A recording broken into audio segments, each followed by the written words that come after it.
আমরা এমনি তো প্রতিটি মানুষই জানি সম্পর্কের দ্বারায় প্রতিটি বস্তু, প্রতিটি জিনিস, প্রতিটি মানুষের দাম কমে এবং বাড়ে। মানুষের দাম কম বাড়া সম্পর্কের কারণে মানুষের দাম কমে এবং বাড়ে। মুহতারাম হাজিরিন, মানুষের দাম যে সম্পর্কের কারণে কমে এবং বাড়ে, এ বিষয়টাকে বুঝবার জন্য প্রতিটি বস্তুরই দাম সম্পর্কের কারণে কমে এবং বাড়ে, এ বিষয়টা বুঝবার জন্য প্রথমেই আমি আমার হাতে হ্যান্ডবেল আছে, এটা দিয়ে মিসাল দিই। এই যে আমার হাতে আজকের মাহফিলের একটা হ্যান্ডবেল আছে, এটাকে আমি ভাঁজ করেছি, এখন দুইটা হয়েছে। একটা কাগজ ভাঁজ করে দুইটা হয়েছে। এর এক পেজে এক সাইডে যদি আমি কোরআনে পাকের আয়াত লিখি, আর এক সাইডে যদি কোনো উলঙ্গ কোনো মানুষের ছবি আঁকি, বলুন তো দেখি এখন কি এই কাগজের দুই সাইডের দাম সমান হবে? যেই জায়গাতে কোরআনে পাকের আয়াত লেখা হয়েছে, যেই সাইড, এটা যদি জমিনে পড়ে থাকতে কেউ দেখে, খুব বেশি মহব্বত আজমতের সাথে সেটাকে উপরে উঠাবে, এটাকে নিজের শরীরের কাপড় দিয়ে পরিষ্কার করবে এবং আল্লাহর কালাম লেখা কাগজটা কেন নিচে পড়েছিল এ কারণে চুমু খাতে থাকবে, বুকের ভিতরে জড়ায় ধরবে, নিজের গাল কপালের সাথে লাগাবে। পক্ষান্তরে এই কাগজটারই আর একটা অংশ, সেখানে কাপড়বিহীন কোনো মানুষের ছবি যদি থাকে, কোনো রুচিবান ভদ্র মানুষ এই কাগজটাকে চুমু খাবে? কেউ বুকে জড়াবে না। বরং এটা যদি টেবিলের উপরেও পড়া দেখে, ওইখান থেকে নিয়ে কাগজটাকে এভাবে দুমড়ে মুচড়ে ডাস্টবিনে ফেলে দিবে। কাগজ একটাই, একটা অংশের সম্পর্ক হয়েছে আল্লাহর কোরআনের সাথে, তো কাগজের দাম বেড়ে গেছে, মানুষ এটাকে বুকে নেয়, চুমু খায়। আর একটা কাগজের সম্পর্ক হয়েছে উলঙ্গ ছবির সাথে, ও কাগজের দাম কমে গেছে, মানুষ এটাকে দুমড়ে মুচড়ে ডাস্টবিনে ফেলে অথবা পদপিষ্ট করে। মুহতারাম হাজরিন, আরো একটা মিসাল দিলে আরো ভালো বুঝবেন। এই যে আমাদের এই পাশে মসজিদ, এখন সারা বাংলাদেশেই মসজিদকে দৃষ্টিনন্দন করার একটা প্রতিযোগিতা চলতেছে। কে কার চাইতে মসজিদ সুন্দর করতে পারে, এত বেশি সুন্দর করা হচ্ছে, কোনো কোনো মসজিদ ইবাদতখানার পরিবর্তে পর্যটন এরিয়াতে রূপান্তরিত হয়ে যাচ্ছে। মানুষ ইবাদতের জন্য যায় না, দেখার জন্য যায়। এরকম মসজিদও বাংলাদেশে আছে। এখন কিন্তু প্রতিটি মানুষের মনের মধ্যে তাদের গ্রামের মসজিদটা সুন্দর করার এক প্রবণতা।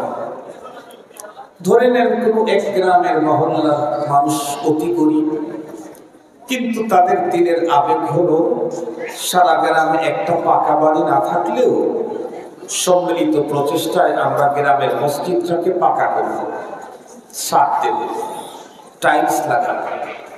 কিন্তু পুরা গ্রামের মানুষগুলি হলো খেটে খাওয়া দিনমজুর, নর্মাল কৃষক, কোনো চাকরিজীবী ব্যবসায়ী নেই, কোনো বিত্তবান অর্থওয়ালা নেই। তারা 2-3 বছর পর্যন্ত উপর্যন্ত চাঁদা দিয়ে দিয়ে কোনো রকম করে সাতটা ওয়ালগুলি করেছে। কিন্তু মসজিদের মূল তো হলো ফ্লোর। মসজিদ শব্দের অর্থই হলো সেজদার জায়গা। সেজদা কি মানুষ ছাদে দেয়? সেজদা কোথায় দেয়? ফ্লোরে দেয়। তো মসজিদের মূলটা হলো ফ্লোর। মসজিদ শব্দের অর্থই সেজদার জায়গা। সেজদা মানুষ ছাদে দেয় না, সেজদা দেয় ফ্লোর। সেই ফ্লোরটাই এখন পাকা করতে পারতেছে না, আবার পাকা করার ইচ্ছেও তাদের নেই। কেন? এখন টাইলস ছাড়া ফ্লোর মানায় না। মানুষ কারো নিজের বাড়িতে কোনো বাড়ি নেই, সেও যদি বাসা ভাড়া নিতে যায় জিজ্ঞেস করে আপনার ফ্লোরে কি টাইলস লাগানো আছে? মানে টাইলস ছাড়া ফ্লোর হইলে সে বাসার ভাড়াও এখন মানুষ দিতে চায় না। অথচ যদি ভাড়া দিতে গেছে মানে বাড়িতে ইটওয়ালা বাসাই নেই, টিনের ঘর, তারপরে উনি টাইলসওয়ালা বাসা নিবেন। তো ওই ভদ্রলোক বলিল দিনের তামান্না যে আমরা আমাদের মসজিদের ফ্লোরে টাইলস লাগাবো, কিন্তু আমার কোনো পুঁজি নেই। বহুত পেরেশ চিন্তা ফিকির করার পরে তারা একটা মেসেজ পেল। 2-3 গ্রাম পরেই এক ভদ্রলোক, বড় লোক, টাকাওয়ালা, সে নাকি দিনের কাজে খুব আগ্রহী, গেলে হয়তো আল্লাহর ঘর মসজিদের ফ্লোরের টাইলস দিয়ে দিবে। গ্রামের সকল লোক সেখানে গিয়ে তাদের হালত পেশ করলেন, একটা পর্যায়ে তাকে দাওয়াত করলেন। আল্লাহর বান্দা প্রাথমিক তাদেরকে আশ্বস্ত করলেন যে ঠিক আছে, আসো, ইনশাআল্লাহ আমি তোমাদের ফ্লোরে টাইলস লাগা দেওয়ার জন্য চেষ্টা করব। এরপরে লোকটি যেদিন দেখতে আসছে, গ্রামের মানুষের বাড়ি ঘর আর আল্লাহর ঘরের মসজিদের কন্ডিশন দেখে তার আবেগটা আরো বেড়ে গেছে। এত দরিদ্র মানুষ 3 বছর পর্যন্ত চাঁদা দিয়ে এত সুন্দর মসজিদ করেছে, তো ওদের মসজিদের ফ্লোরটা আরো সুন্দর হওয়া দরকার। তো উপস্থিত গ্রামবাসীকে বললো, আপনাদের দোয়া করেন, আপনাদের মসজিদের ফ্লোরে টাইলস হবে তো হবে, এত দামি টাইলস হবে যেই দামি টাইলস আশেপাশে 100 গ্রামের মধ্যেই নেই। লোকেরা একেবারে খুব খুশি হয়ে গেল। উনি চিন্তা করলেন এই জাতীয় টাইলস তো রাজধানী ছাড়া মিলবে না, তো রাজধানীর সব দোকানে পাওয়া যায় না, 1-2 দোকানে পাওয়া যায়। সেখান থেকে উনি টাইলস নিলেন, নিজের টাকা দিয়ে এই টাইলসগুলি মসজিদ পর্যন্ত নিলেন। সিদ্ধান্ত নিলেন এত দামি টাইলস লোকাল কোনো মিস্ত্রি দিয়ে লাগাবো না, রাজধানীর এক্সপার্ট মিস্ত্রি দিয়ে ফিটিংসের কাজ করব। এক পর্যায়ে মসজিদের ফ্লোরে ফিটিংসের কাজ কমপ্লিট হয়ে গেল। দেখা গেল বেশ কিছু টাইলস বেঁচে গেছে। ওনার গ্রামের বাড়িটা ঢাকা থেকে অনেক দূর, এই কয়টা টাইলস ফেরত দিতে গেলে অনেক কস্টিং। সিদ্ধান্ত নিলেন গ্রামে যেহেতু বাংলো বাড়ি হচ্ছে, টাইলস ওখানে পাঠিয়ে দাও, কোনো একটা জায়গায় লাগায় দাও।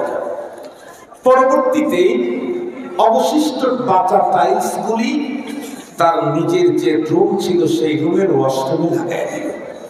খুব ভালো করে বুঝবেন, টাইলসের ক্রেতা একজন, বিক্রেতাও একজন, সেম মূল্য, সিটিং ফিটিং মিস্ত্রিও একজন, কিন্তু কিছু টাইলস লেগেছে ওয়াশরুমে, কিছু টাইলস লেগেছে আল্লাহর ঘরে।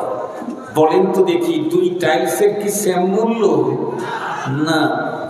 ওয়াশরুমে যে টাইলস লেগেছে, এইখানে নর্মাল রুচির কোন মানুষও জুতাবিহীন খালি পায়ে ঢুকতে যাবে না, বলবে এটা ওয়াশরুম, খালি পায়ে ঢোকা যায়।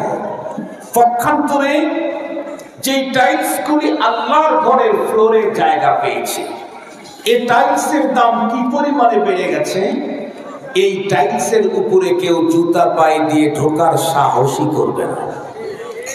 যদি কেউ জুতা পায়ে দিয়ে ঢুকতে চায়, আপাতত বাংলাদেশে তার অবস্থা ভালো থাকবে না।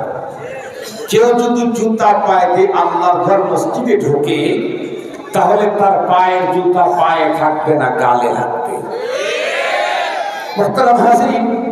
বরং প্রত্যেকটি মানুষ মসজিদের টাইলসে নিজের কপাল ঠেকানোকে সাআদত মনে করবে, সৌভাগ্য মনে করবে, প্রতিযোগিতা করবে। আমি আগে মসজিদের ফ্লোরে কপাল ঠেকাবো।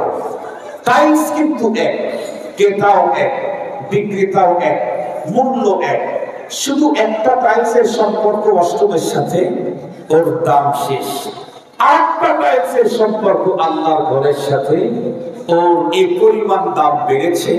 রাজা, বাদশাহ, মন্ত্রী, মিনিস্টার, পীর, বুজুর্গ, ওলি, আক্তাল, কাউস, কুতুব, প্রত্যেকেই তাদের কপাল ওই টাইলসের উপরে ঠেকানোকে সৌভাগ্য মনে করে। কি বোঝা গেল? সম্পর্কের কারণে প্রতিটি মানুষের দাম কমে এবং প্রতিটি জিনিসের দাম কমে এবং বাড়ে। এ কারণেই রব্বুল আলামিন ঈমানদারদেরকে ডেকে বললেন, তোমরা এক প্রকারের মানুষের সাথে সম্পর্ক করো, তাহলে তোমাদের অনেক দাম হয়ে যাবে। আল্লাহ পাকের কোরআন আল্লাহ বলেন, ইয়া আইয়ুহাল্লাযীনা আমানু ইত্তাকুল্লাহ ওয়া কুনু মা'আস সাদিকিন। আল্লাহ তাআলা বলেন, হে ঈমানদার, ইত্তাকুল্লাহ, তোমরা তাকওয়ার গুণ অর্জন করো। আল্লাহ তাকওয়ার গুণ অর্জন করলে কি হবে? আল্লাহ বলেন,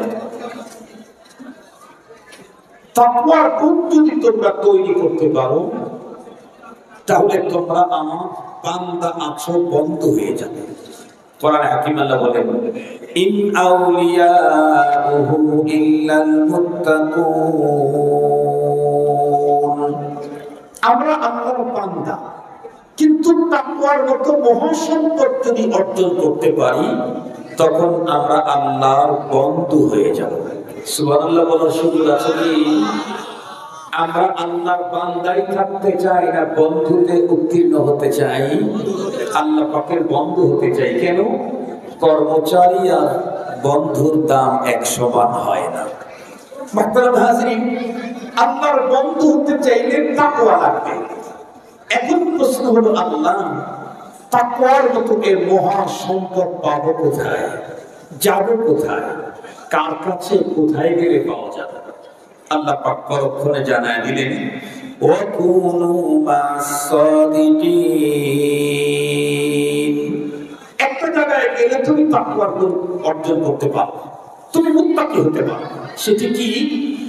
সাদিকিন, আরিফিন, কামিলিন, আল্লাহ কথা কাজে যাদের মিল আছে এই জাতীয় মানুষের সাথে তুমি সম্পর্ক গড়ো, তাহলে তোমার ভিতরে তাকওয়ার গুণ অর্জন হবে এবং তোমার দাম অনেক বাড়বে। আমরা প্রত্যেকেই জানি দামি লোকের সাথে সম্পর্ক করলে দামি হওয়া যায়, পাওয়ারফুল লোকের সাথে সম্পর্ক হইলে পাওয়ার দেখানো যায়। দেখানো যায় না? যায় না। কিন্তু পাওয়ার তো দুই রকমের হয়, একটা হলো দুনিয়ার পাওয়ার আর একটা হলো পরকালের পাওয়ার। দুনিয়াতে যদি কেউ পাওয়ার দেখাইতে চায় তাহলে দুনিয়াতে পাওয়ারফুল যারা তাদের সাথে সম্পর্ক রাখলেই হয়। কিন্তু মনে রাখতে হবে দুনিয়ার পাওয়ার কারো জন্য চিরস্থায়ী নয়। বাংলাদেশের স্বাধীনতার স্থপতি যে লোক ছিলেন তার মেয়ে পর্যন্ত পাওয়ার শেষ পর্যন্ত ধরে রাখতে পারে নাই, বরং ডিজিটাল বাংলাদেশ গড়ার স্বপ্ন নিয়ে খানিকটা অগ্রসর হয়ে স্মার্ট বাংলাদেশ গড়ার ঘোষণা দিয়ে স্মার্ট বাংলাদেশ তৈরি করার সুযোগ পেলেন না, বরং স্মার্ট পদ্ধতিতে পালায় গেলেন। খুব ভালো করে কথাগুলি বুঝবেন। আমরা বিগত সময় দেখেছি তাদের সাথে যাদের সম্পর্ক ছিল তাদের কি দাপট, কত পাপ, কত দম্ভ নিজের চোখে দেখেছি। সাথে সাথে আল্লাহ এটাও দেখা দিলেন কি যাদের সাথে সম্পর্ক রাখার কারণে ওরা দম্ভ দেখাইতো, তারাই যখন উড়াল দিয়ে চলে গেল, তাদের সাথে সম্পর্ক রেখে যারা ভাব দেখাইতো তারা শেষ পর্যন্ত উড়াল দিতেও পারল না, বরং ছদ্মবেশে পলায়ন করতে শেষ পর্যন্ত কলা পাতাটাকে বেডশিট বানাতে হলো। কি বেডশিট বানাতে হলো? কলা পাতা। কলা পাতা। এখানে দুনিয়ার কোন পাওয়ারফুলের সাথে যদি কেউ সম্পর্ক রাখে তাহলে কিছুদিন পর্যন্ত পাওয়ার দেখানো যায়, পরবর্তীতে বেডশিট খুঁজে পাওয়া যায় না, কলা পাতার উপরে শুয়ে থাকতে হয়। দুনিয়ার রাজত্ব, পাওয়ার, চেয়ার, কর্তৃত্ব এটা ক্ষণস্থায়ী, আজকে আছে কাল নেই। রাত্রি এখন অন্ধকার, সকাল হবে না? হবে না? কথা বলেন না কেন? সকাল হবে না? হবে না? এটা আল্লাহ পাকের সুন্নাত। ওয়ালাম তাজিদা লিসুন্নাতিল্লাহি তাহফীলা। এটা হবে শুধুমাত্র কেবলমাত্র দিনদারদের সাথে যদি কেউ সম্পর্ক রাখতে পারে তাহলে দিনদারের পাওয়ার কোনোদিন কমবে না, এর সাথে সম্পর্কধারী লোকদের পাওয়ারও কখনো কমবে না। দিনদারদের যে পাওয়ার কমে না, তার জ্বলন্ত প্রমাণ বাংলাদেশের অবিসংবাদিত নেতা, বাংলাদেশের ইসলামী অঙ্গনের কিংবদন্তি শেখুল ইসলাম আল্লামা শাহ আহমদ শফি রহমাতুল্লাহি আলাইহি। একবার তার লাইফটাকে দেখেন। উনি যখন নওজোয়ান ছিলেন শুধু চট্টগ্রাম মানুষ তাকে চিনত। এরপরে যখন একটু বয়স বাড়তে থাকলো, ওনার পরিচিতির পরিধি বাড়তে থাকলো। একটা পর্যায়ে ওনাকে বাংলাদেশের আওয়ামী অঙ্গনের লোকেরাই শুধু চিনত সারা দেশে। আরো যখন বয়স বাড়লো, সারা বাংলাদেশের লোক তাকে চিনত। এরপরে আল্লাহর দ্বীন হেফাজতের জন্য হেফাজতে ইসলামের কর্মসূচি নিয়ে যখন উনি নিজের পায়ের উপরে ভর করে হাঁটতে চলতে পারেন না, বড় কষ্ট করে চট্টগ্রাম থেকে সাতলা পর্যন্ত যখন আসলেন, তার পাওয়ার কত বাড়লো, তাম দুনিয়া তখন আহমদ শফিকে চিনে ফেলল।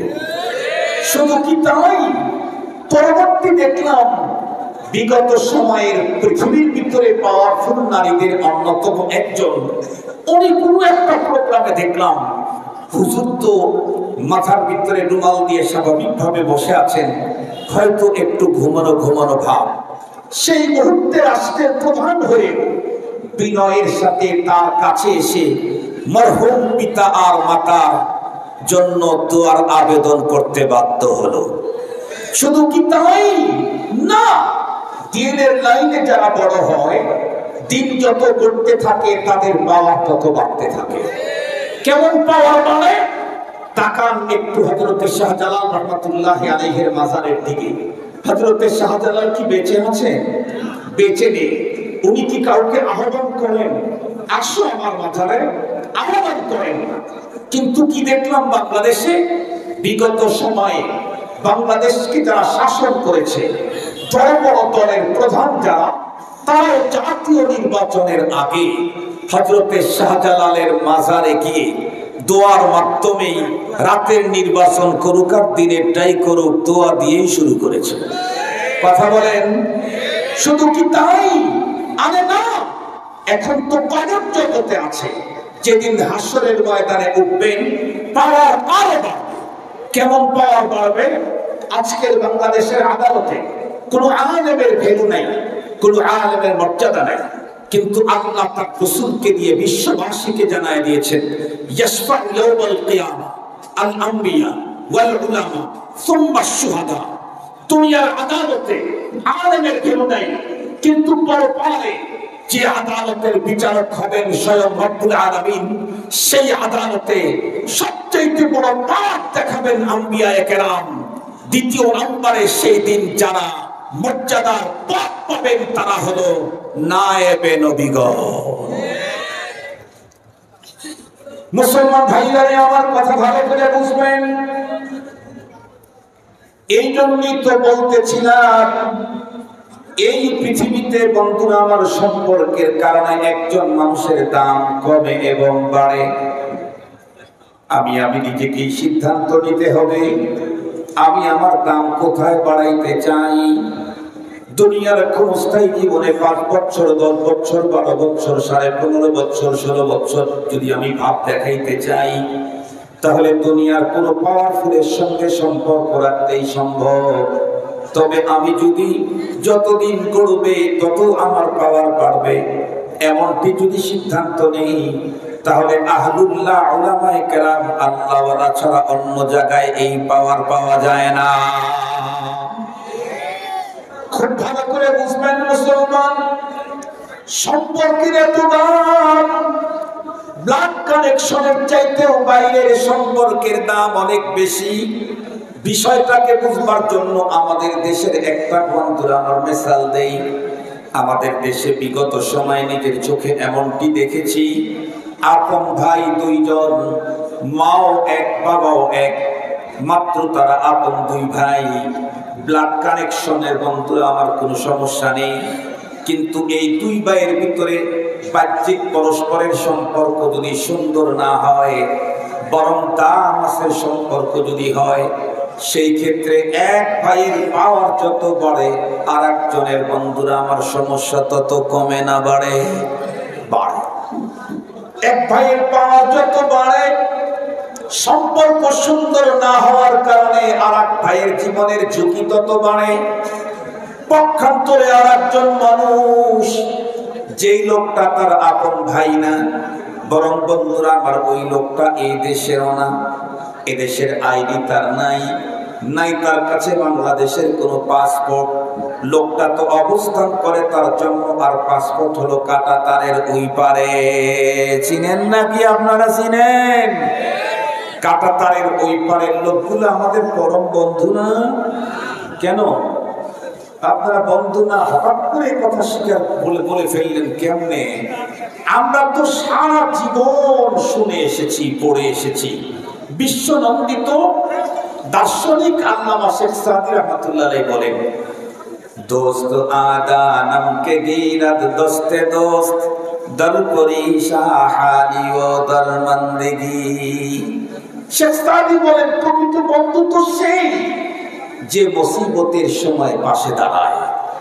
আমার দেশের ওই নেত্রী এদেশের সমস্ত মানুষ যখন রান্না করা ভাতটাও তাকে খেতে দিল না, উনি মাত্র ৪৫ মিনিট সময় পেয়ে উড়াল দিয়ে চলে গেলেন। কেউ যখন তাকে জায়গা দিচ্ছে না, তারা তাকে ওই মুহূর্তে মেহমান হিসাবে জায়গা দিলেন, সমাদর করলেন, এখনো থাকতে দিয়েছেন। এবং তাকে সাপোর্ট করে নানা সময় এই দেশে অরাজকতা তৈরি করার হাজার উপায় তারা চালাচ্ছেন। এদের চাইতে বড় বন্ধু আপনি কোথায় পাবেন? কেউ যখন জায়গা দিল না, ওনারা জায়গা দিলেন। এখন কি বন্ধু বলবেন না শত্রু বলবেন? শত্রুই বলবেন। কেন? হুজুর ওনারা বন্ধু বটে, বাংলাদেশের না। ওনারা বন্ধু বটে, এদেশের জনগণের না। ওনারা বন্ধু হলো ফ্যাসিবাদে। তারা বন্ধু ফ্যাসিবাদের বন্ধু, বিশেষ একটা দল আর পার্টির বন্ধু। বাংলাদেশের বন্ধু তারা না। ধরে নেন ওই বন্ধুর দেশের কোন একজন মানুষ, এদেশের আইডি নাই, পাসপোর্ট নেই, কিন্তু সম্পর্ক রেখেছে এদেশের কোন এমপির সাথে। বিগত দিনে কি দেখেছি, আমাদের যেখানে কোনো ভ্যালুই নাই সেখানে তার দাপটের কাছে দাঁড়াবার সুযোগই আমাদের নাই। কেন?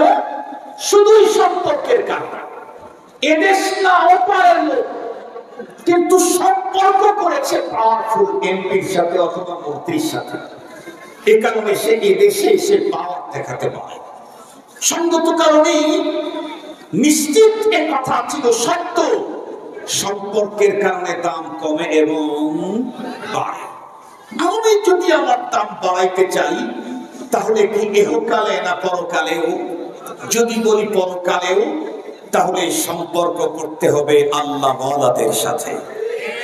আল্লাহ ওয়ালাদের সাথে সম্পর্ক করলে যত বড়র সাথে সম্পর্ক হবে তত দাম বাড়বে। জ্বলন্ত প্রমাণ, এই পৃথিবীতে নবীদের পরে সর্বশ্রেষ্ঠ মানুষ হলো সাহাবায়ে কেরাম। সাহাবীদের চাইতে উন্নত মানুষ পৃথিবীতে অতীতে কখনো আসে নাই, কিয়ামত পর্যন্ত আসবে না। সাহাবীদের এত দাম কেন? কারণ সাহাবায়ে কেরাম সম্পর্ক করেছিলেন নবীদের নবীর সাথে। সুবহানাল্লাহ বলবেন কি? সাহাবায়ে কেরাম কার সাথে সম্পর্ক করেছিলেন? নবীদের নবীর সাথে। এজন্য তারা সাহাবী হয়েছে। সাহাবীদের সাথে যারা সম্পর্ক করেছেন তারা তাবেঈ হয়ে গেছে। তাবেঈর সাথে যারা সম্পর্ক করেছেন তারা তাবেঈ তাবেঈ হয়ে গেছে। তাবেঈ তাবেঈর সাথে যারা সম্পর্ক করেছেন তারা উম্মতের সালাফ হয়ে গেছেন। সঙ্গত কারণেই আমি যদি আমার মর্যাদা বাড়াইতে চাই, তাহলে আমাকে সম্পর্ক করতে হবে ওইভাবে বেছে বেছে দেখে শুনে। সম্পর্কের কারণে কি পরিমাণে দাম বাড়ে এবং কমে, এই কথাটাকে 100% ওয়াজাহাত করার জন্য খায়রুল কুরুনের 2 জন মানুষের ইতিহাস থেকে বলবো। 2 জন মানুষ খায়রুল কুরুন। এই হাদিসটা আপনারা আজকেও দ্বিতীয় জুমার খুতবার ভিতরে জুমার সময় শুনেছেন। আল্লাহ পাকের রাসূল বলেন, খায়রুল কুরুনি করনি সুম্মাল্লাযীনা ইয়ালুনাহুম সুম্মাল্লাযীনা ইয়ালুনাহুম।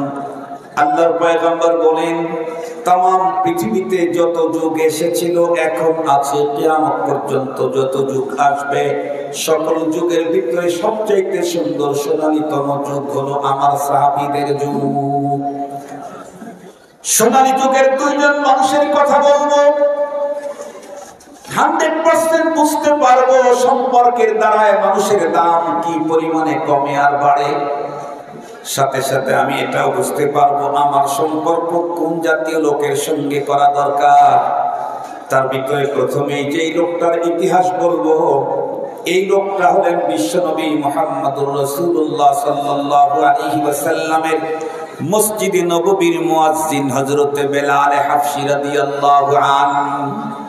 বেলাল হাফসি মসজিদে নববীর মুয়াজ্জিন, আজকের মুয়াজ্জিন না।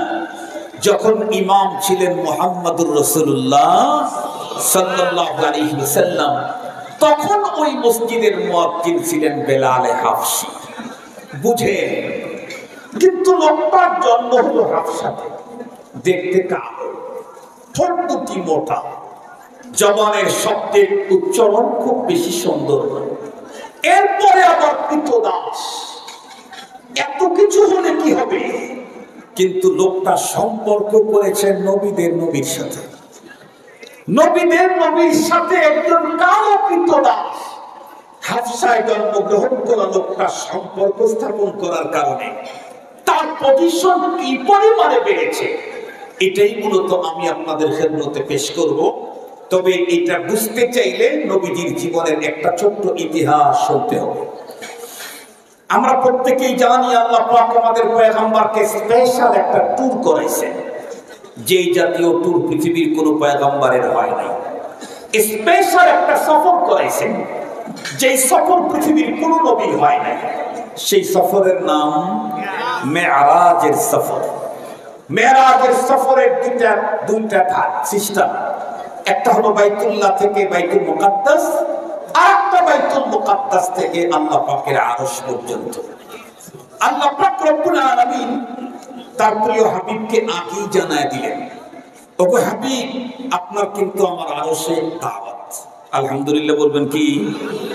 আপনারা বলেন তো দেখি, এই মাহফিলে যদি এমন কেউ থাকেন যার অন্তরে মদিনার প্রেম কঠিন, কিন্তু বাহ্যিকভাবে কোনোদিন মদিনায় যাওয়ার মতো সুযোগ তার নাই, এই লোকটা যদি শুনে হঠাৎ করে কেউ গিয়ে বলল, ভাই আপনি রেডি হন, আগামী সোমবারে কিন্তু আপনাকে মদিনার ফ্লাইট, বলেন তো দেখি লোক কি পরিমাণে খুশি হবে। এখন থেকে সোমবার পর্যন্ত তার ঘুম আসবে, খাইতে কি তৃপ্তি পাবে, শয়নে স্বপনে নয়নে শুধুই Medina Medina Medina Medina Medina. মদিনায় যদি যাওয়ার কোন ব্যক্তি সুযোগ পায়, তাই যদি তার ঘুম না হয়, আল্লাহ মুহাম্মদুর রাসূল সাল্লাল্লাহু আলাইহি ওয়াসাল্লামকে বললেন, আপনার কিন্তু সফর হবে কোথায়? আরশে আজিমে। তাহলে পয়গম্বরের অবস্থা কি? একজন কবি বড় চমৎকার বলে দিয়েছেন, হাতে দরিয়া গরবানু শামতার না করদাত জানে মান, শরবতে দিদার বায়াদ আজলাবে মেহবুবে মান। সপ্ত দরিয়া পান করাইলেও মনের তৃষ্ণা মিটবে না, বন্ধুর সঙ্গে দেখা হলেই মিটবে সকল যন্ত্রণা। আল্লাহর পয়গম্বর যখন শুনেছেন আল্লাহ পাকের সঙ্গে তার আরশে গিয়ে রব্বে কারীমের সঙ্গে তার ডাইরেক্ট দেখা হবে, তখন থেকেই তো পয়গম্বরের অন্তরের ভিতরে মহব্বত আর আগুন জ্বলতে আছে। ইশকে আউয়াল দরদিলে মাশুকে পয়দা মিশাওয়াত, তানা সুজদ সময় কে পরওয়ানা শায়দা মিশাওয়াত। जो जलाता है किसी को भी जलता है जरूर, शमा भी जल जाते हैं परवाना जल जाने के बाद। আল্লাহর পয়গম্বর শুধুই উদ্গ্রীব উৎকণ্ঠায় কখন ডাক আসে, এই অবস্থায় আল্লাহ পাক রব্বুল আলামিন জিবরাইল আমিনকে ডেকে বললেন, জিবরাইল, আজকে তুমি আমার পয়গম্বরকে, আমার হাবিবকে তার বাড়ি থেকে আমার আরশ পর্যন্ত নিয়ে আসার ব্যবস্থা করো। শুধুমাত্র জিবরাইল আমিনকে ডেকে তাকে আমন্ত্রণের জন্য পাঠালেন এমনটি না, আল্লাহ পাক রব্বুল আলামিন আদম পয়গম্বর থেকে ঈসা পয়গম্বর পর্যন্ত সমস্ত পয়গম্বরদেরকে ডেকে বললেন, আপনারা প্রত্যেকেই বাইতুল মুকাদ্দাসে আগায়া যান। কেন ইয়া রব্বুল আলামিন? কারণ আমি আমার হাবিব মুহাম্মদুর রাসূলুল্লাহকে আজকে আমার আরশে আমন্ত্রণ জানিয়েছি। আপনারা যান, আগায়া যান, আমার হাবিবকে ইস্তেকবাল করেন, রিসিপশন করেন। পয়গম্বরের রিসিপশনে কারা আসছে? আদম পয়গম্বর থেকে ঈসা পয়গম্বর পর্যন্ত সমস্ত নবীগণ আগায় আসছে। কতদূর? বাইতুল মুকাদ্দাস পর্যন্ত। এদিকে জিবরাইল আমিনকে ডেকে বললেন, জিবরাইল তুমিও যাও আমার পয়গম্বরকে রিসিভ করার জন্য। তবে নবীদের মতো তুমি বাইতুল মুকাদ্দাস পর্যন্ত গিয়া ওয়েটিংয়ে থাকবা না, বরং তুমি যাইতে যাইতে পয়গম্বরের শয়ন কক্ষ পর্যন্ত চলে যাবে। আমার পয়গম্বরকে ঘুম থেকে জাগাবা, এরপরে পয়গম্বরকে বাইতুল মুকাদ্দাস হয়ে নবীদের সঙ্গে দেখা করা, তারপরে আমার আরশের দিকে নিয়ে আসবা। জিবরাইল আমিন চলে গেলেন কোথায়? হাতিমে কাবার ভিতরে পয়গম্বর ঘুমনো ছিলেন, অথবা উম্মে হানির ঘরে। জিবরাইল আমিন সেখানে গিয়ে পয়গম্বরকে ডেকে বললেন, পয়গম্বর ওঠেন, কোথায় যাব? ওই যে সেই সফরে পয়গম্বরের মনের ভিতরে আনন্দের দোলা, রব্বুল আলামিনের সঙ্গে আমার সাক্ষাৎ হবে, আর আমি আজকে আরশে আজিম পর্যন্ত চলে যাব। বেরিয়ে আসলেন পয়গম্বর, জিজ্ঞাসা করলেন, জিবরিল যাওয়ার ব্যবস্থাটা কি হবে? হাদিসে পাকের বর্ণনায় এসেছে, জিবরাইল আমিন তখন পয়গম্বরের সামনে একটা বাহন দাঁড় করে দিলেন। অনেক বেশি বড় না, দেখতে একদম ছোটখাটো। বন্ধুরা আমার, গাধা আর খচ্চরের মাঝামাঝি। পয়গম্বরকে বলা হলো, আপনি চড়ে বসেন। পয়গম্বর বাহনের পরে যখন চড়ে বসলেন, ছোট্ট বাহন হলে কি হবে? চলার গতিটা এমন, হাদিসের ভিতরে এসেছে আমাদের চোখের শেষ জায়গা হলো ওই ছোট্ট বাহনের এক কদম। আমাদের দৃষ্টির শেষ সীমানা ওর এক কদম। এটা যদি এক কদম হয়, তাহলে ওর গতি কি পরিমাণে হবে? এই গতিতে এত লম্বা পা ফেলে বাইতুল মুকাদ্দাস পর্যন্ত যাইতে কয় মাস লাগবে? কথা বলেন না। মাস লাগবে? সপ্তাহ লাগবে? দিন লাগবে? না, আল্লাহ বলেন আসরা বিআবদিহি লাইলা, রাতের কিছু অংশের মধ্যেই একেবারে আরশের সফরও কমপ্লিট হয়ে গেছে।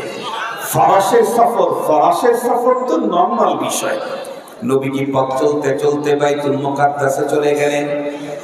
যাওয়ার পরে জিবরাইল আমিন ডেকে বলে, পয়গম্বর বাহন থেকে নামুন। পয়গম্বর বাহন থেকে নামলেন। জিবরাইল আমিন পয়গম্বরের বাহনটাকে নিয়ে ওই পাথরের সঙ্গে বেঁধে দিলেন, যেই পাথরের সঙ্গে অতীতের পয়গম্বর গুলি এই মসজিদে নামাজ পড়তে তাদের বাহনগুলাকে বেঁধে রাখতেন। আল্লাহর পয়গম্বর বাইতুল মুকাদ্দাসে ঢুকে দেখলেন সমস্ত নবী রাসূল। জিবরাইল আমিনকে জিজ্ঞাসা করলেন, জিবরাইল সমস্ত নবী রাসূলগণকে আজকে বাইতুল মুকাদ্দাসে দেখা যাচ্ছে, আপনি যে কিয়া করনা, আমি এখন কি করব? জিবরাইল আমিন উত্তর করলেন, পয়গম্বর আপনার সৌজন্যে আল্লাহ পাক রব্বুল আলামিন আদম পয়গম্বর থেকে ঈসা পয়গম্বর পর্যন্ত সমস্ত নবীদেরকে বাইতুল মুকাদ্দাসে জমা করেছেন। এখানে সমস্ত নবীগণ উপস্থিত আছেন, তাই আল্লাহ পাকের শুকরিয়া আদায় করতে গিয়ে আল্লাহর কুদরতের পায়ে সেজদা দেন, নামাজ পড়ে। তো নামাজ তো পড়বো, সিস্টেম কি, কে পড়াবে? জিবরাইল আমিন উত্তর করলেন, নবীজি একটু দাঁড়ান, আমি আযানটা দিয়ে দেই, এরপরে ইমামতি কে করবে বলছি। জিবরাইল আযান দেওয়া শুরু করলেন। আল্লাহু আকবার, আল্লাহু আকবার, আল্লাহু আকবার, আল্লাহু আকবার, আশহাদু আল্লা ইলাহা ইল্লাল্লাহ, আশহাদু আল্লা ইলাহা ইল্লাল্লাহ। এরপরে জিবরাইল আমিন বললেন, আশহাদু আন্না, আশহাদু আন্না বলার পরে থেমে গেলেন, আর কিছু বলেন না। রব্বি কারীম জিজ্ঞাসা করলেন, জিবরিল আশহাদু আন্না বলার পরে থেমে গেলে কেন? জিবরাইল আমিন উত্তর করে, ইয়া রব আমি তো বুঝে উঠতে পারতেছি না, আমি আশহাদু আন্নার পরে কি বলবো? কারণ এখানে তো আদম সফিউল্লাহ আছেন, ইব্রাহিম খলিলুল্লাহ আছেন, মূসা কালিমুল্লাহ, ঈসা রূহুল্লাহ আছেন, মুহাম্মাদুর রাসূলুল্লাহ আছেন। আমি আশহাদু আন্নার পরে কি আদম সফিউল্লাহ বলবো, নাকি ইব্রাহিমে খলিলুল্লাহ বলবো, নাকি মূসা কালিমুল্লাহ, ঈসা রূহুল্লাহ বলবো? আমি বুঝতে পারতেছি না, তাই আশহাদু আন্না বলার পরে থেমে গেলাম। রব্বুল আলামিন জিবরাইলকে ডেকে বললেন, জিবরিল, যেই পয়গম্বরকে টার্গেট করে আজকের মহাসমাবেশ, উনি হলেন আমার হাবিব মুহাম্মাদুর রাসূলুল্লাহ, যাকে ঘিরে সমস্ত পয়গম্বরদের বাইতুল মুকাদ্দাসের আগমন, এই সমাবেশ। সেই সমাবেশে আমার পয়গম্বর থাকতে অন্য কারো নাম উল্লেখ করার কোনো পারমিশন নাই। সঙ্গত কারণে তুমি আর দেরি করা দরকার নাই, আজানে বলো আশহাদু আন্না মুহাম্মাদার রাসূলুল্লাহ। আল্লাহ পাক রব্বুল আলামিন সমস্ত নবীদেরকে এই জায়গায় কেন জমা করলেন, এই বিষয়টার পিছনে অনেক বড় একটা, বন্ধুরা আমার, হিকমত, বড় মজার ঘটনা আছে, কিন্তু এটা সহজে বুঝবেন না। সহজে অল্পতে বুঝাইতে চাইলে শুধু আলেমরা বুঝবে। এ কারণেই সময় মেনটেন করে চলতে হবে, ওদিকে যেতে চাচ্ছি না। আযান কমপ্লিট হয়ে গেল, মাইয়া উম্মু ইমামতি কে করবে? জিবরাইল আমিন আল্লাহ পাককে জিজ্ঞাসা করলে আল্লাহ পাক বললেন, যাকে টার্গেট করে সমাবেশ সাজাইলাম, ইমামতি তো উনিই করবেন। মুহাম্মাদুর রাসূলুল্লাহ ইমামতিতে নামাজ শুরু হয়ে গেল। আজকের ইমাম মুহাম্মাদুর রাসূলুল্লাহ, আর ওই ইমামের ইমামতিতে মুসল্লি হলেন আজ আদম তা ঈসা, সমস্ত আম্বিয়ায়ে কেরাম। একটা পর্যায়ে পয়গম্বর নামাজ কমপ্লিট করে দিলেন। এরপরে সমস্ত নবীগণ তাদের গন্তব্যের দিকে রওনা করলেন। আমার পয়গম্বরকে সঙ্গে করে জিবরাইল আমিন ঊর্ধ্ব জগতে, বন্ধুরা আমার, উপরের দিকে ওঠা শুরু করলেন। চলতে চলতে চলতে চলতে সিদরাতুল মুনতাহা পর্যন্ত গিয়ে জিবরাইল আমিন পয়গম্বরকে ডেকে বলেন, আল্লাহর হাবিব, এ পর্যন্তই আমার পারমিশন, এর সামনে অগ্রসর হওয়ার কোনো পারমিশন আমার নাই। ওয়াগালে একসারে মুয়ে বরতার পারাম, ফুরুকে তাজাল্লি বাসুজাদ পারাম। আমি এখানে থেকে গেলাম, এরপর সংরক্ষিত এরিয়া, এখানে শুধু আল্লাহর মেহমান ঢুকতে পারে, কোনো কর্মচারী ঢোকার পারমিশন নাই। যান, আপনি চলে যান। হযরত রাসূল করিম সাল্লাল্লাহু আলাইহি ওয়াসাল্লাম যাইতে যাইতে কত দূরে গেলেন? আল্লাহর আরশ পর্যন্ত। আল্লাহর কত নিকটে গেলেন? আল্লাহ নিজেই বলেন, ফাদানা ফাতাদাল্লা ফাকানা কাবা কাউসাইনি আও আদনা ফাআউহা ইলা আবদিহি মা আওহা। আল্লাহ পাকের রাসূল তার রবের কত নিকটে গেলেন? এক বর্ণনায় এসেছে, রব্বুল আলামিন নিজের কুদরতের হাতখানা তার হাবিবের কাঁধের উপরে রেখে গল্প শুরু করে দিলেন। আগার খাহাম কিরাসে দিল বগুয়াম জানমিয়াবাম ওয়াগার জায়ে শবদ পয়দা তোরা তনহা নমিয়াবাম ওয়াগার ইয়াবাম তোরা তনহা ওয়াহাম শবদ জায়ে পয়দা বখুশি গম কুনম খুদরা ওমান খুদরা নমিদানম উশাহিদু মান আহওয়া বিগাইরি ওয়াসিলাতিন ফায়ালহিকুনি শানুন আদাল্লু তরিকা ইউহিদু নারান সুম্মা ইউতফিউ বিরাশাতিন লিযালিকা তারানি মুহরাকান ওয়া তরিকা दीदार मी नमाई वो परहेज मी कुनी आतशे माँ वो बाजारे खुद रात जमी कुनी। আবেগ তৈরি হয়েছে, কিছু কবিতা বললাম, তর্জমা করার সুযোগ নাই। আলহামদুলিল্লাহ, আমার পরবর্তী যিনি এই স্টেজকে অলঙ্কৃত করবেন, সুলতানুল ওয়াইজিন আইবি সাহেব এসে গেছেন। 5 থেকে 6 মিনিটের মধ্যে কথা শেষ করে দিচ্ছি। আল্লাহ পাক রব্বুল আলামিন তার হাবিবের সাথে কথা বলতে বলতে বললেন, হাবিব আমার তো অনেক প্রজেক্ট, ওয়া ইন তাউদ্দু নি'মাতাল্লাহি লা তুহসুহা, আমার প্রজেক্ট যদি আপনি গুনতে চান, গুইনাই শেষ করতে পারবেন না। দেখে শেষ করার তো কোনো সুযোগই নাই। তবে আমি আজকে এই সফরে আমার দুইটা প্রজেক্ট দেখা দিতে চাই। একটা হলো জান্নাতের প্রজেক্ট আর একটা জাহান্নামের প্রজেক্ট। আল্লাহর হাবিব বলেন, আমি যখন আল্লাহ পাকের জান্নাতের প্রজেক্টটা দেখার জন্য বিসমিল্লাহ বলে গেট খুলে ভিতরে ঢুকলাম, ঢোকার পরে দেখি কি, আল্লাহ আমি তো মাত্র জান্নাতে ঢুকলাম, ঢুকেই দেখি আমার সামনে দিয়ে আমার কালো বেলালে হাফসি গরম পায়ে দিয়ে জান্নাতের ভিতরে ঘোরাঘুরি করে। আল্লাহু আকবার, আল্লাহু আকবার। কেউ প্রশ্ন করতে পারেন, হুজুর আল্লাহ রাসূলকে তো আল্লাহ পাক মেরাজে নিয়ে গেছেন, বেলালে হাফসি তখন তো মারা যান নাই, তাকে তো মেরাজে নিয়ে যাওয়া হয় নাই, তাকে জান্নাতের ভিতরে কেমনে দেখা গেল? এমন প্রশ্ন করলে বলবো, এই যে দাঁড়ায় আছে জন্তুর দিকে তাকান, এর কোনো একটাতে যদি এখন লাইভ অপশন চালু করে থাকে, আমি তো ওয়াজ করতেছি ব্যাংক কলোনি মাদ্রাসার স্টেজে, কিন্তু লাইভ অপশন চালু থাকবে আমেরিকা থেকে কেউ এই অপশনে ঢুকলে দেখবে আমেরিকাতেও আব্দুল বাসেতকে দেখা যায়, লন্ডনে কেউ দেখতে চাইলে দেখবে দেখা যায়, পাকিস্তানে দেখতে চাইলে দেখতে দেখা যায়। ইন্ডিয়া মোল্লাদেরকে ভিসা দিতে চায় না, কিন্তু লাইভ অপশনে দেখলে দেখা যাবে ভিসা ছাড়াই আব্দুল বাসেত হাজির।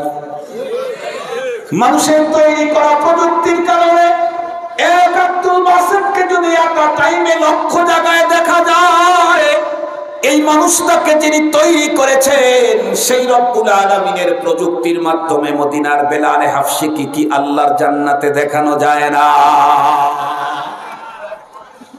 আল্লাহ পাক রব্বুল আলামিন মূলত তার হাবিবকে দেখায় দিলেন, হাবিব আমার বেলাল হাফসার হলে কি হবে, কালো হলে কি হবে, বেলাল কৃতদাস হলে কি হবে, বেলাল আপনার সঙ্গে সম্পর্ক কায়েম করার কারণে বেলালের পজিশনটা আপনি আপনার নিজের চোখে দেখে যান। পক্ষান্তরে ওই সোনালী যুগের আর একজন মানুষ, যে মানুষটার চেহারাটা এতটাই সুন্দর ছিল, বেলালে হাফসির মতো কালো ছিলেন না, বরং পাল্টা এতটাই সুন্দর ছিল। আমাদের সমাজের ভিতরে কোনো মানুষের যদি চেহারা বেশি সুন্দর হয়, বিশেষ করে যুবকেরা তখন বলে, হায় হায় চেহারা না আগুন। ঠিক বললাম না? ঠিক বললাম। এই যে লোকটার নাম এখন বলবো, এই লোকটার চেহারা সৌন্দর্য এত বেশি ছিল, যার নামই ছিল বন্ধুরা আমার আবু লাহাব, আগুনের বাবা। আমরা তো বলতাম চেহারা সৌন্দর্য দেখে আগুন, আর তার এত বেশি সৌন্দর্য যে তার নামটাই রাখা হয়েছে আবু লাহাব। এই আবু লাহাবের জন্ম কোথায়? হাবশার ভিতরে নয়, পৃথিবীর সবচেয়ে বড় দামি জমিন মক্কাতুল মুকাররমায় আবু লাহাবের জন্ম।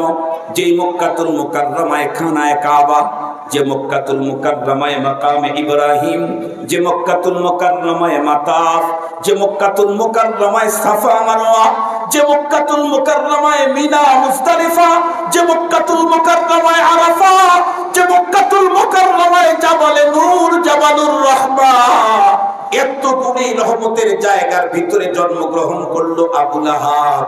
তারপরে কি বংশের দিক থেকে পৃথিবীর সবচেয়ে শ্রেষ্ঠতম বংশ। আমরা আমাদের পয়গম্বরের বংশীয় মর্যাদা বর্ণনা করতে গিয়ে যত লকব লাগাই সবগুলি আবু লাহাবের জন্য প্রযোজ্য। আমার পয়গম্বর ইসমাইলি, আবু লাহাব ইসমাইলি। আমার পয়গম্বর হাশিমি, আবু লাহাব হাশিমি। আমার পয়গম্বর কুরাইশি, আবু লাহাব কুরাইশি। আমার পয়গম্বর মুত্তালিবি, আবু লাহাব মুত্তালিবি। গভীরভাবে নজর করলে আমার পয়গম্বর মুত্তালিবি বিল ওয়াসিতা, আব্দুল্লাহর মাধ্যমে, আর আবু লাহাব মুত্তালিবি বিলা ওয়াসিতা। কারণ আবু লাহাবের বাবাই তো হলো বন্ধুরা আমার আব্দুল মুত্তালিব। এত কিছু হওয়ার পরেও এই আবু লাহাব চেহারার দিক থেকে আগুন, বংশের দিক থেকে অদ্বিতীয়, জন্মস্থান পৃথিবীর সবচেয়ে উন্নত হওয়ার পরেও সম্পর্ক করছে আবু জাহালের সঙ্গে। এ কারণে রব্বুল আলামিন আবু লাহাবের ব্যাপারে চূড়ান্ত ফয়সালা দিয়ে দিয়েছেন, তাব্বাত ইয়াদা আবি লাহাবিন ওয়া তাব্ব। কি ফয়সালা দিয়েছেন? আবু লাহাবের ধ্বংস একবার বলেন নাই, দুইবার বলেছেন। তাব্বাত ইয়াদা আবি লাহাবিন ওয়া তাব্ব, এক আয়াতে ধ্বংসের কথা দুইবার বলেছেন। আবু লাহাবের মতো মানুষ নবী বংশে জন্মগ্রহণ করার পরেও নবীর সাথে সম্পর্ক রাখে নাই। আবু জাহাল, উতবা, সাইবার সাথে সম্পর্ক রাখার কারণে তার যদি ধ্বংস অনিবার্য হয়, আমি যদি নায়েবে নবীদের সাথে সম্পর্ক না রেখে দাদা বাবুদের সাথে সম্পর্ক রাখি, তাহলে আমার জন্য তাব্বাত ইয়াদা 5 বার, আবুল আহাবের জন্য তো 2 বার, আমাদের জন্য হবে 5 বার। এজন্য আপনারা সিদ্ধান্ত নেন কার সাথে দুনিয়াতে সুসম্পর্ক রেখে চলবেন, সিদ্ধান্ত আপনারা নেন। আমার আজকের আলোচনার সাবজেক্ট ছিল সম্পর্কের মূল্য। আমি মনে হয় কিছুটা হলে বুঝাইতে সক্ষম হয়েছি, যতটুকুন বুঝাইতে পেরেছি ফামিনাল্লাহ, যতটুকুন অস্পষ্টতা রয়ে গেছে ফামিন্নি ওয়া মিনাশ শাইতান। আল্লাহ পাক আমাকে আহলুল্লাহদের সাথে সুসম্পর্ক রাখার তৌফিক দান করুক, আপনাদেরকেও আল্লাহওয়ালাদের সাথে সুসম্পর্ক রাখার তৌফিক দান করুক। ওয়া আখিরু দাওয়ানা আলহামদুলিল্লাহি রাব্বিল আলামিন। ওয়াসসালামু আলাইকুম ওয়া রাহমাতুল্লাহি ওয়া বারাকাতুহু।